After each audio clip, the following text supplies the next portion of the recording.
Have you ever pondered on the profound connection between faith and action? How do these two forces intertwine to shape our lives and the world around us? Imagine with me, if you will, the story of a man named Thomas. Thomas was a devout man with an unshakable faith in his heart. Every day he would offer his prayers, read his scriptures, and express his devotion to his faith.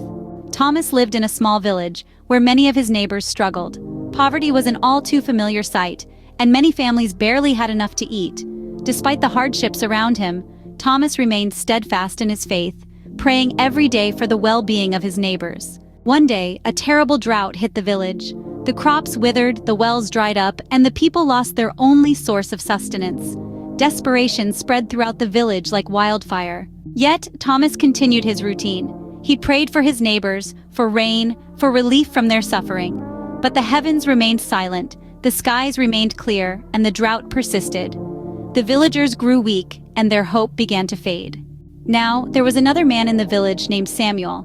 Samuel was not as religious as Thomas. He did not pray every day or read the scriptures, but he saw the suffering around him and felt a call to action. Samuel traveled to neighboring villages, seeking help. He worked tirelessly, gathering food, water, and seeds to plant when the rains returned. He rallied the villagers, encouraging them to build water storage systems and plant drought-resistant crops. Samuel's actions sparked hope in the hearts of the villagers. As time passed, the villagers, inspired by Samuel's actions, began to rally together. They worked, they planned, they persevered. And slowly, they began to see a change. The village started to thrive again. The people had food, water, and a renewed spirit of hope and resilience. And Thomas? He continued his prayers, his faith unwavering, but he began to see something he hadn't before. He saw that while his faith was strong, it was not enough to bring about the change he so desperately prayed for. He realized that faith without action was like a seed without soil. It could not grow, it could not flourish. So Thomas joined Samuel. He worked with his fellow villagers, his prayers now accompanied by action, and in doing so, he realized that his faith was now truly alive. The story of Thomas and Samuel illustrates a profound truth. Faith without works is dead. It is not enough to simply believe. Our faith must inspire us to act, to make a difference, to change the world around us. Faith and action are two sides of the same coin. They are intertwined, each giving life to the other. Faith inspires action, action strengthens faith.